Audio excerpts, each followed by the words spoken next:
bonsoir. Merci de vous joindre à nous dans Vision. Les plans de déportation des Palestiniens de Gaza se précisent cette semaine avec l'ordre donné par le Premier ministre sioniste de préparer l'invasion de Rafah.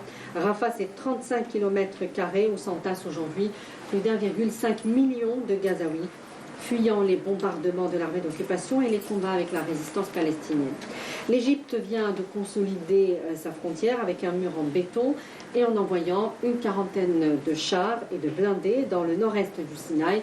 Et elle menace aussi de suspendre l'accord de paix avec l'entité sioniste si une telle initiative devait se matérialiser. En attendant, un infime espoir pourrait venir du verdict de la CPI, la Cour pénale internationale, qui pourrait renforcer celui de la Cour de justice internationale en reconnaissant les risques de génocide dans l'enclave palestinienne. Mais là encore, la force du droit international reste pour l'heure symbolique, mais pourrait faire date dans l'histoire de ce conflit israélo-palestinien qui prend un virage extrêmement dangereux. Avec nous pour en parler, Maître Gilles Devers, avocat inscrit à la CPI et actif depuis plus de 15 ans dans la cause palestinienne. Bonsoir, merci d'être avec nous. Bonsoir, madame. Alors, vous avez annoncé que la plainte était en bonne voie au niveau de la CPI. Cette plainte a été déposée en novembre dernier. D'abord, pourquoi cette lenteur dans le traitement de cette plainte, alors qu'on a vu qu'au niveau de la Cour de justice internationale, cela avait pris seulement un mois? Parce que la Cour internationale de justice a été vraiment pour le coup très rapide sur cette opération. Elle a vraiment pris la cause à bras-le-corps, vu que la requête est déposée le 29 décembre, l'audience se tient le 11 janvier, et le 26 janvier, on a une décision qui a été rendue, signée par les 17 juges, avec la traduction en français et en anglais. Voilà, donc au niveau ils ont vraiment fait le nécessaire. Et c'était juste la mesure urgente, vu que maintenant le dossier se poursuit sur le fond, les États vont pouvoir intervenir, il va y avoir un débat important, ça va prendre du temps. Alors ceux qui sont toujours dans le discrédit de la justice internationale disent des années, non, peut-être 2 ans, ça sera déjà même beaucoup, vu que tout le monde a besoin de ça et que dans d'autres affaires, c'est un délai à peu près de ce type-là. Alors à la CPI, ça va moins vite, mais ça va quand même plus vite que dans... Pour quelle raison ça va moins vite? Parce que il y a beaucoup de facteurs, mais déjà on s'en prend. La Cour, la CIJ, elle s'est prononcée sur une mesure urgente, c'est-à-dire que là, il y a une clause dans le traité qui lui demande d'agir quand il y a une urgence, c'est-à-dire s'il y a des raisons de penser, s'il y a des motifs, si c'est plausible. Bon, donc elle dit c'est plausible. Voilà, il se prend des mesures conservatoires. Ensuite, sur le fond, ça lui prendra beaucoup de temps pour statuer. Ce sont des événements considérables. On n'a pas exactement le pendant à la CPI qui permet ces mesures urgentes. On ne les a pas dans le traité. Par contre, c'est une autre procédure. Alors, elle est forcément plus lente et plus précautionneuse, je dirais. Pourquoi? Parce qu'on s'en prend aux personnes directement. C'est-à-dire que la plainte que je dépose le 9 novembre 2023, qui a donc lancé tout ce processus, elle vise précisément 3 personnes. Le Premier ministre israélien, le ministre de la Défense israélien et le chef d'état-major israélien. Je demande qu'il soit arrêté, qu'il y ait un mandat d'arrêt.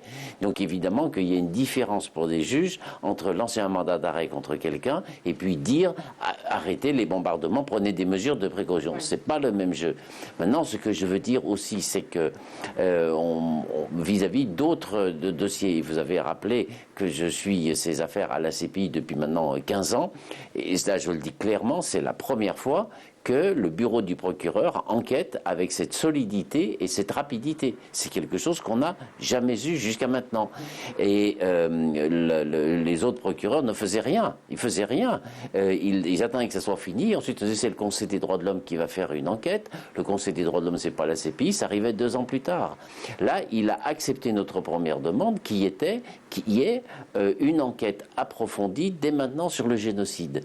Et s'il y a cette enquête approfondie, c'est pas pour préparer le jugement, ça sera très compliqué. C'est parce que la Cour dit que s'il y a des raisons de penser que les personnes qu'on a citées sont impliquées dans le génocide, il faut délivrer le mandat d'arrêt. Donc la question, l'approche réaliste à ce jour, qui évidemment ne change pas le sort des Palestiniens et de la nuit abominable qu'ils vont encore vivre de cette nuit, là, dans les heures qui suivent, c'est que pour la première fois, le procureur enquête en temps réel sur les faits, et la question sur la table, c'est est-ce qu'on fait délivrer les mandats d'arrêt ou non. Alors avant de revenir sur les mandats d'arrêt justement qui pourraient définir beaucoup de choses dans l'avenir de cette entité sioniste, par rapport à cette plainte, vous avez dit aussi qu'elle a permis d'ouvrir, et c'est la première fois, une enquête pendant l'agression sioniste, et c'est une première. Alors d'abord, est-ce que cette différence d'appréhension de ce dossier a changé par rapport à ce que l'on voit quotidiennement, notamment sur les réseaux sociaux, ce qu'on n'avait pas avant par rapport au génocide qui était en cours? Et est-ce que cela peut changer quelque chose? Il y a déjà eu des plaintes à la CPI que vous avez vous-même déposées. Où est-ce qu'elles ont atterri contre l'entité sioniste particulièrement? On n'a pas toutes les armes que l'on voudrait, les armes juridiques pour agir. Mais franchement, on a beaucoup progressé. C'est-à-dire que par rapport aux premières plaintes, qu'est-ce que j'ai maintenant? J'ai le fait que la Palestine, elle a ratifié le traité. Auparavant, ce n'était pas le cas. On agissait sur les doubles nationaux. Il y a le fait que le gouvernement de Palestine a transféré sa compétence, qu'on appelle un référol. Auparavant, ce n'était pas fait. Donc le procureur disait, moi, je n'ai pas encore la compétence. Il y a eu aussi cet arrêt qui est extrêmement important du 5 février 2021, où la Cour a dit, parce qu'il y avait un débat pour dire on va peut-être ouvrir une enquête, mais il faut d'abord savoir si la Palestine c'est un État au sens du statut ou non, vu que c'est un débat universel celui-là. Et Mme Bensouda a dit on va d'abord trancher cette question.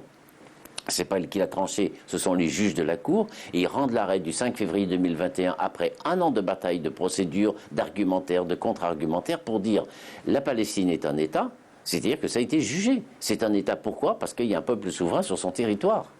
Ensuite, cette souveraineté, elle joue sur la Cisjordanie, Gaza, Jérusalem-Est. Et troisième point, le gouvernement de Palestine, vu que là vous ne me parlez plus d'autorité palestinienne, là c'est fini, c'est Saladin, le gouvernement de Palestine a la capacité de me saisir, moi, ces pays, c'est-à-dire c'est la grande entrée, le grand retour de la cause palestinienne dans le droit international. On sort de ce tunnel abominable qui était les accords d'Oslo, où j'échappe complètement au droit international, le peuple souverain n'existe plus, la seule chose qui existe c'est un petit mendiant palestinien qui tend la main si jamais Israël veut bien lui transférer certains droits comme si c'était Israël qui les avait. Mais cette reconnaissance du droit international de l'État de Palestine n'a pas obligé jusqu'ici les États, les puissances en tout cas, à reconnaître l'État de Palestine. On a vu dernièrement les déclarations des officiels américains et britanniques notamment dire nous sommes sur le point de reconnaître un État palestinien à la fin de la guerre. Le droit, il se construit dans un rapport de force. Et le rapport de force, moi j'essaye de pousser avec toutes mes forces, c'est le cas de le dire, mais je sais qu'elles sont limitées. Et il y a un rôle des diplomaties. Oui, on est bien d'accord. Mais quand, par exemple, l'État de Palestine, donc sous la signature d'Abbas, ratifie le traité de la CPI, c'est un geste très positif, vu que, en tant qu'État, il dit je me place sous l'angle du droit international, et vu que vous me qualifiez de terroriste depuis toujours, je me soumets à une juridiction. C'est un geste qui est très valorisant. Vous avez eu évidemment des soutiens unanimes de tous les États puissances occidentales en disant voilà un pays qui retient. Mais il n'y a eu rien du tout. Et au contraire, ça a été des pressions abominables jusqu'au dernier jour pour que Abbas ne signe pas. Le vice-ministre des Affaires étrangères britannique a démissionné en disant mais faire des pressions à quelqu'un qui veut rejoindre une juridiction, c'est abominable, voilà. Donc en fait, parce que ce clan occidental se rend bien compte qu'il va fragiliser petit à petit tout l'édifice à partir du moment, non pas où il y a le mandat d'arrêt ou c'est ça, mais à partir du moment où la cause palestinienne revient de droit international, un peuple souverain sous sa terre, voilà. Donc la bataille, elle est là-dessus. Et quand la Cour se prononce en 2021 pour dire la Palestine est un État, c'est un délire du côté israélien, juridiction antisémite, les Juifs n'ont pas le droit de vivre sur leur terre, etc., etc., parce que le fait que le conflit israélo-palestinien soit maintenant lu depuis février 1921 sous l'angle du droit international et non plus des combinations israéliennes change complètement la nature des choses. Ce qu'il faudrait, c'est qu'il y ait une puissance derrière des États pour amplifier tout ça, dire la grande victoire, dire ceci. Les Palestiniens sont un peu seuls et la direction palestinienne n'est pas très forte. J'en dis pas plus. Oui. Voilà. Mais en attendant, les juges font leur travail, les avocats essayent de pousser ça, mais quand je dépose plainte le 9 novembre, on est reçu dans les jours qui suivent. Pourquoi? Parce qu'il y a tout ce travail qui a été fait. Et il y a un travail de preuve que vous devez apporter. Vous avez parlé d'un livret ou carrément d'un dossier de plus de 1000 pages. Oui. Mais est-ce qu'aujourd'hui, et c'est important de le savoir, est-ce que cette juridiction avance aussi plus vite parce que Nous sommes en train de le voir, ce génocide finalement, même s'il n'est pas encore déclaré au niveau des juridictions internationales. Et aussi par rapport à cette enquête qui est menée, dans quelles conditions elle est menée sur le territoire palestinien de Gaza? Alors vous avez raison, il y a les deux faits qui jouent, il y a ces antériorités, ce travail qui a été fait, qui fait qu'on entend toujours cette question, mais Israël n'a pas reconnu la Palestine, donc la CPI ne peut rien faire. Je peux vous garantir que quand j'ai fait 4 réunions de travail à la CPI, c'est une question qui n'est pas abordée, ça s'est tranché, ça a été jugé, donc on passe à autre chose sérieuse. Vous voyez ce que je veux dire? C'est-à-dire qu'il y a une espèce de nuage de propagande pour dire des complexités, elles n'existent pas. Donc ça c'est fait. Et donc on avance bien parce qu'il y a tout ça qui a été fait et qu'on a appris à se connaître et à voir comment nous, avocats, nous travaillons. Voilà. Et la deuxième chose, c'est qu'effectivement, le crime qui est actuellement commis, c'est un défi pour le droit international et pour les juridictions. C'est-à-dire que si la Cour internationale de justice se prononce effectivement en moins d'un mois, c'est parce qu'elle a rarement des dossiers, elle n'en a jamais eu des dossiers de cette gravité. Et à ce jour-là, on est tous paralysés dès qu'on va regarder les news ce soir, demain, etc., en se disant mais est-ce qu'il attaque Rafah ou non? Parce que ça va être un carnage. Donc pour la Cour, pour le bureau du procureur, et je le dis très clairement, le bureau du procureur qui ne voulait rien faire sur la Palestine quand il a été nommé. Ça, c'est tout à fait. Oui, absolument, c'est acquis. Et je ne suis pas sur le procès d'intention, mais je prends ses déclarations et surtout le budget qu'il avait préparé où il y avait une somme complètement marginale sur le dossier de Palestine. Donc, c'est les événements lié à ce travail de fond qui a été fait, qui fait qu'il est obligé de s'en saisir et de répondre au juste niveau. Dans quelles conditions se fait cette enquête finalement? Il y a les bombardements. Est-ce ils ont été, l'équipe qui a été dépêchée par la CPI a été, on lui a permis d'entrer? Alors c'est ici que je dis, avec évidemment toute la prudence en pensant à ce qui se passe sur le terrain et le fait qu'il n'y a pas moyen d'arrêter un criminel, ça on l'a jamais trouvé. Hein, c'est bon, son dessein est ainsi. Je dis que c'est une immense avancée parce que il y a effectivement une équipe avec des gens très compétents qui travaillent sur le sujet, qui se sont rendus sur place. Alors on a beaucoup médiatisé la visite du procureur. Franchement, je me serais passé de ces visites, je ne vais pas vous dire autre chose. Il est allé voir ici et là, faire des déclarations. C'est pas un langage de procureur, c'est pas une attitude de procureur neutre et qui a le besoin d'aller se faire filmer. Et les déclarations n'étaient pas bonnes. Donc tout ça, c'est une chose. Maintenant, moi, ce que je vois, c'est que quand je prends rendez-vous, je suis reçu dans un bureau où il y a une équipe qui travaille. Voilà. Et cette équipe, elle travaille avec les arguments que nous donnons, c'est-à-dire qu'on n'est pas dans un jeu de méfiance, comme ça avait été le cas jusqu'à maintenant. On est sur un jeu qui doit faire nos preuves toujours, mais on est sur un jeu de complémentarité. On est dans la posture que les avocats connaissent bien. Faisons notre travail, c'est-à-dire avec conviction et professionnalisme, on aide le juge à prendre les décisions les plus difficiles. Donc, il y avait 2 débats. Il y en a un, c'est le droit applicable, donc les preuves. Dans le droit applicable, il est tranché par l'avis de la Cour internationale de justice disant qu'il y a génocide plausible. Donc ça encourage le procureur, évidemment. Le deuxième, c'est la question des preuves. Donc il y a des preuves, il n'y a que lui qui peut y aller. En plus, il enquête forcément des 2 côtés, auprès des familles d'otages, etc. Voilà. Mais il y avait une connaissance précise des événements. On l'a fait à partir de toutes les publications de l'administration de l'ONU. Et je veux saluer le travail extraordinaire que font, là aussi, c'est très critiqué, administration de l'ONU, machine à papier, etc., etc.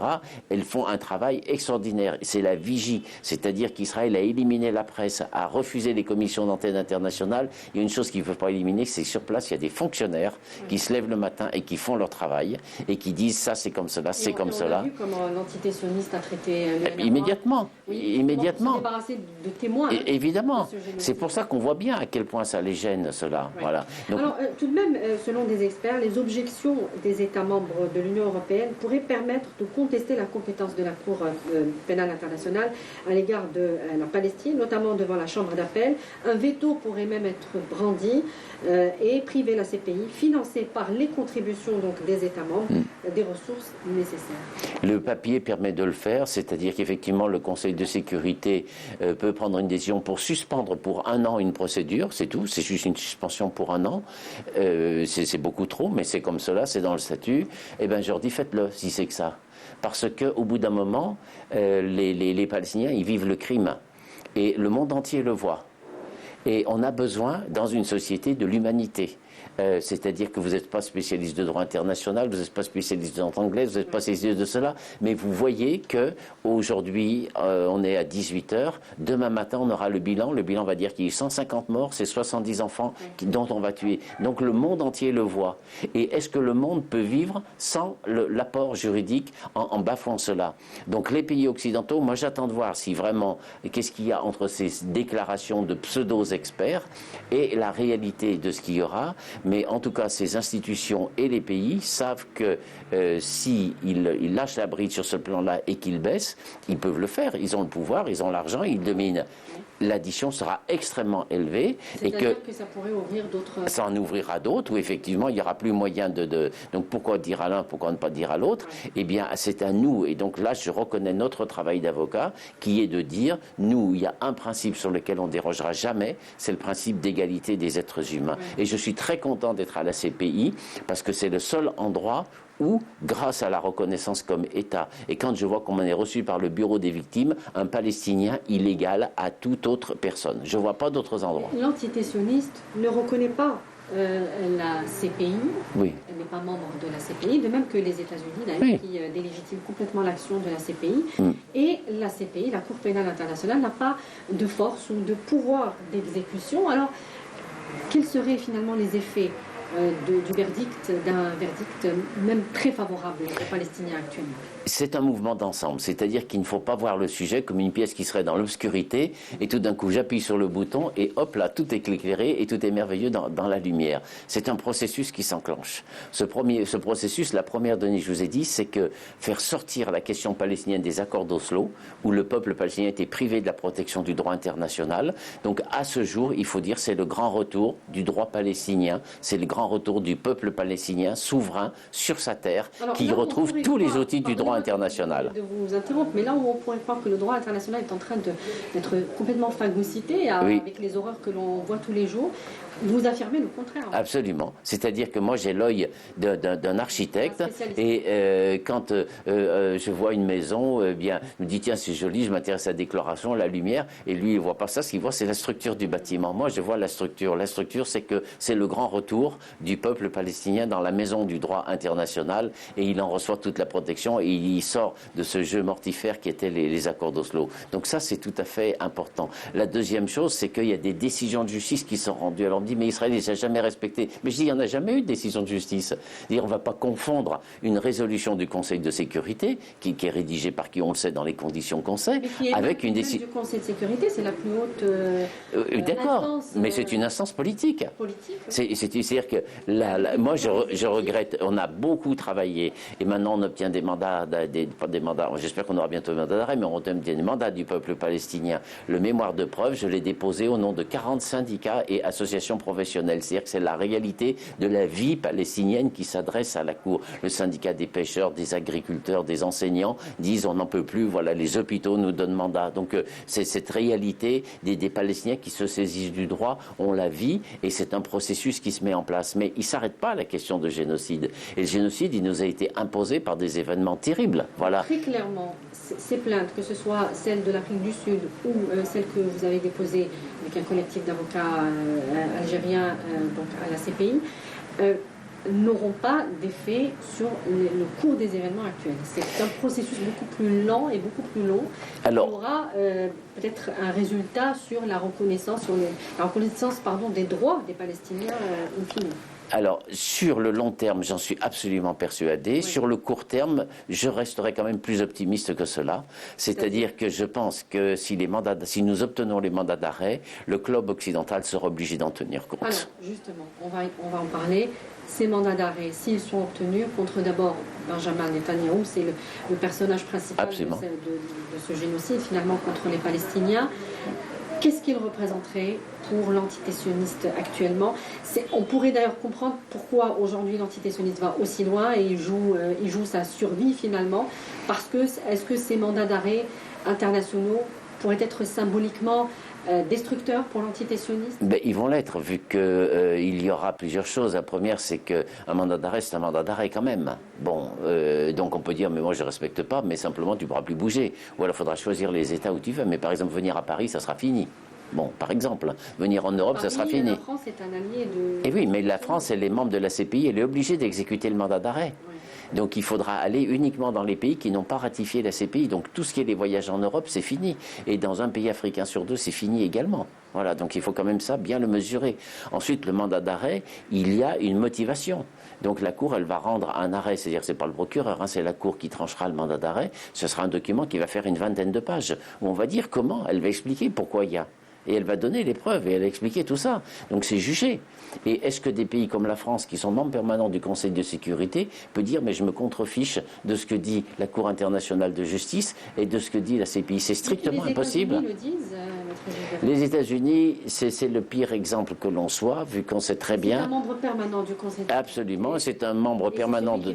Qui brandit le veto systématiquement pour protéger l'entité sioniste. Je vois quand même que M. Biden a quelques soucis dans son opinion publique avec cela, vu que sa campagne électorale, elle est complètement polluée par la question israélienne, où toute une partie du Parti démocrate et de ses soutiens lui disent vous soutenez Israël, on a toujours soutenu Israël, soutenons Israël, mais là vous êtes en train de soutenir un criminel qui tue des enfants tous les jours, et qui n'a aucun but de guerre, et qui est en train de faire un génocide complet. Et donc il y a même des recours qui ont été exercés aux États-Unis, avec une décision intéressante d'un juge de Californie qui a dit qu'il y avait un génocide plausible.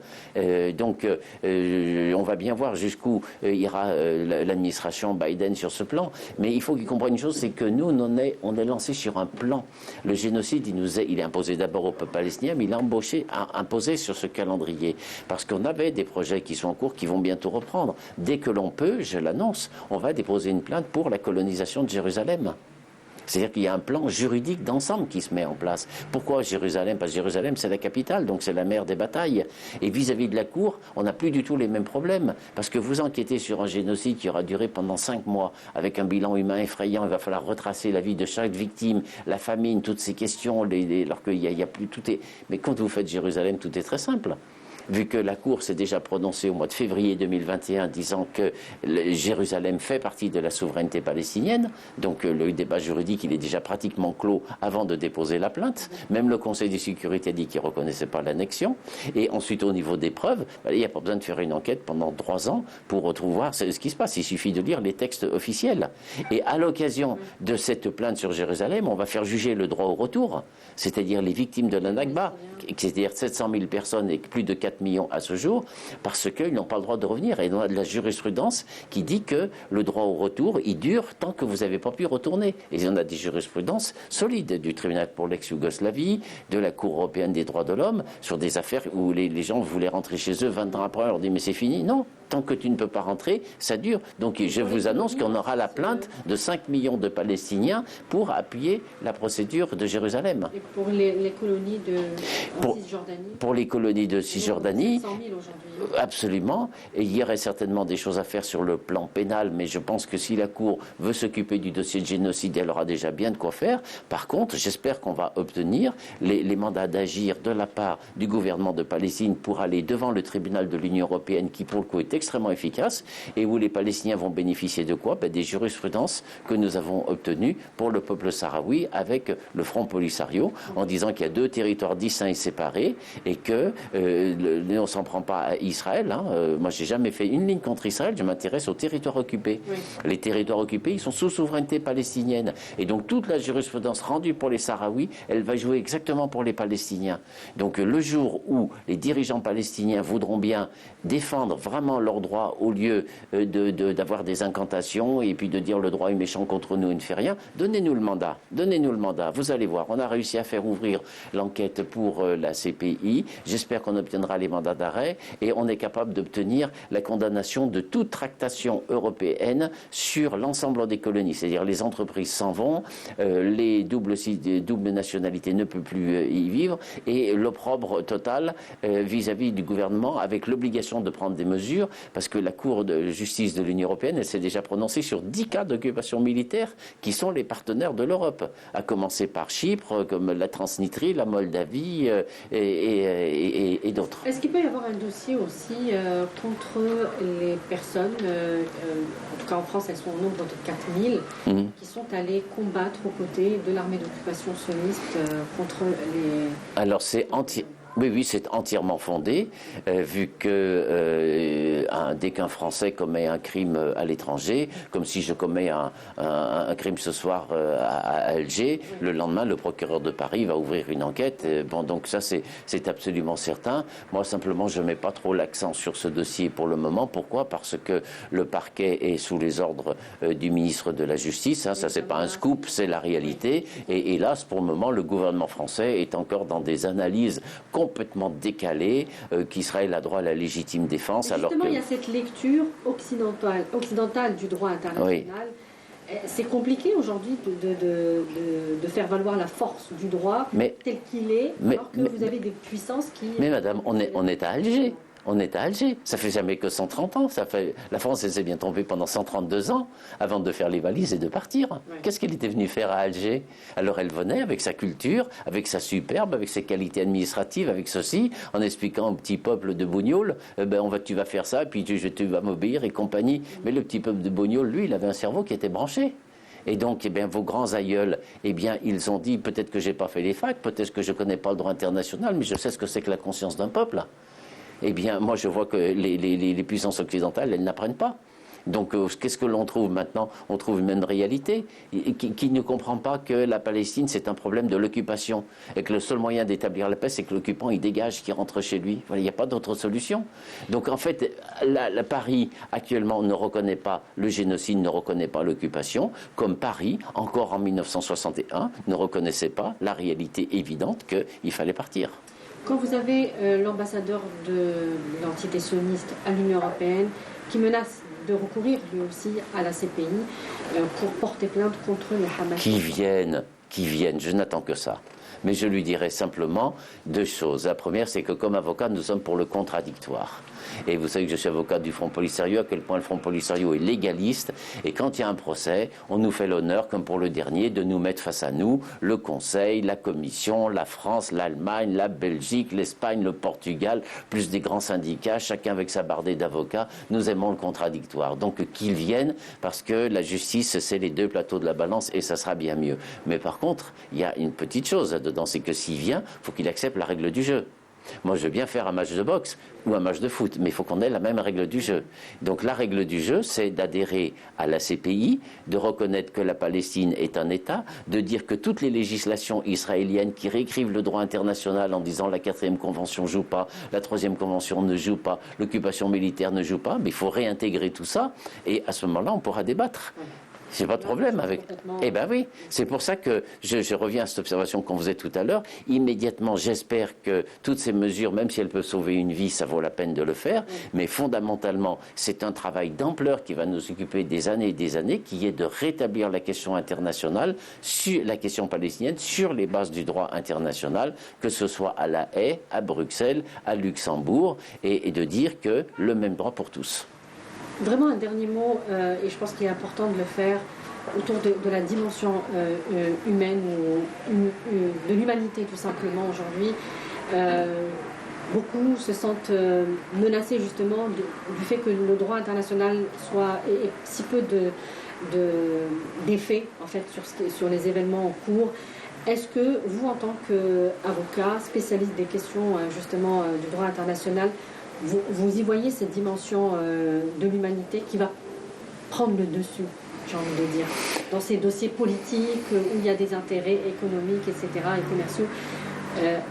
Est-ce que le paramètre humain va finalement, vous parlez des consciences des peuples, finalement c'est lui qui va être déterminant? Moi, je suis porté par un optimisme profond qui est lié à ce que j'appellerais la force du droit et à l'observation des mouvements d'émancipation dans toute l'histoire, que ce soit l'Afrique du Sud, l'Algérie, voilà.